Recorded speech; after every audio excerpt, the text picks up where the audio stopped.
that finished the best moment of this NFL weekend, and it sets up a division, one of two, where every team is 500 or better. AFC North is packed. You see the difference from the top to the bottom is just 2 games. Right now, the Ravens are our FPI favorites.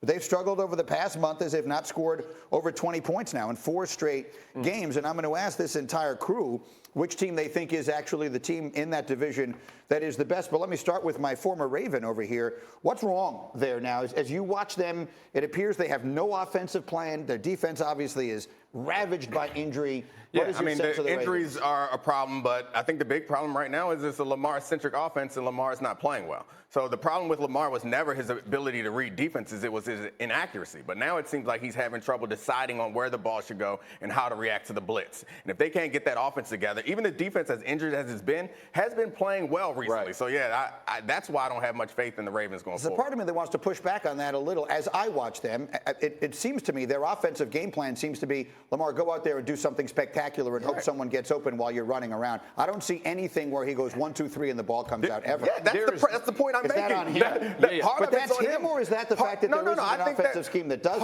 part of it's on him, and part of it's on the scheme. But I understand your point. Like, they're asking a lot from Lamar without giving him the answers or giving him the opportunity to have the right answers. Let me say this. It is now on him. Right? Like you would say early on, it was schematic. Hey, Greg Roman, you have to have an answer. This is 4 games in. You've been blitzed since week 7 more than any other quarterback in the league, and your QBR is worse than the league. Let me tell you, I played with 2 Hall of Famers. One's in the Hall of Fame, one's going, and Peyton Manning and Aaron Rodgers.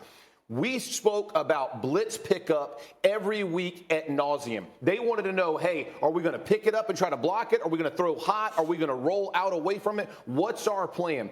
And you have to take ownership of it if you're the quarterback. Greg Roman ain't out on the field on Sundays. He's not out there taking shots. And the plan can't be scramble around and buy time and throw the ball deep. There has to be bang plays made from the quarterback position. And I do put this on Lamar Jackson because it is at some point your responsibility. I don't care what everybody else says. I remember Peyton Manning would have fights with coaches. They'd be like, oh, don't chase ghosts. And he would look at him and go, I'm not chasing ghosts. I'm out there. It's my job to make sure I protect myself. That's where Lamar needs to be. The best conversations are always the ones that we didn't plan. So let's just live in this a minute. Marcus, let me come to you. Because it feels to me like what I'm hearing here is the Ravens' offense is bad, which we all acknowledge. And I feel like I'm hearing here it's kind of Lamar's fault. And my perception of it is they're asking him to do the impossible. Who's right? Foxy's right. Hey, let's simplify this. Let's simplify this, bro. Let's simplify this. Yeah. You got to stop throwing damn interceptions. That's what it boiled down to. Like this, look, this is a double-edged sword because it's no way in hell the Ravens are 8-4 without Lamar Jackson. Yep. And a lot of the reason for those 4 losses is because he's turning the football over. Mm-hmm. The game against Pittsburgh, listen, that was a 1-point win. An interception took 3 points off the board. That's what it did. Lamar dropped back, threw the ball up to Mark Andrews. We saw the same thing happen last week. That was to the tune of 4 interceptions. I love Lamar Jackson. Said he was the best player in the NFL. He not right now. He's still the most important player to his football team. But another thing is, two things can be true. Attrition as well. Let's not acknowledge. Let's acknowledge that the Baltimore Ravens have been through a great level of attrition. And more importantly, a team that's based in the run game and you take all of their running backs away, you expect to see them fall off and struggle a little bit. But the bottom line is Lamar got to stop throwing damn interceptions. Let me get Dan in quick before we go to the pancakes. What do you think here? I'm going to do a Ryan Clark impression. Remember the old Superman movies with Christopher Reeve? Right? And the first one, he saves the world and everything. Then the second one, he voluntarily gives up his powers. And now that everybody's looking around like, where's Superman?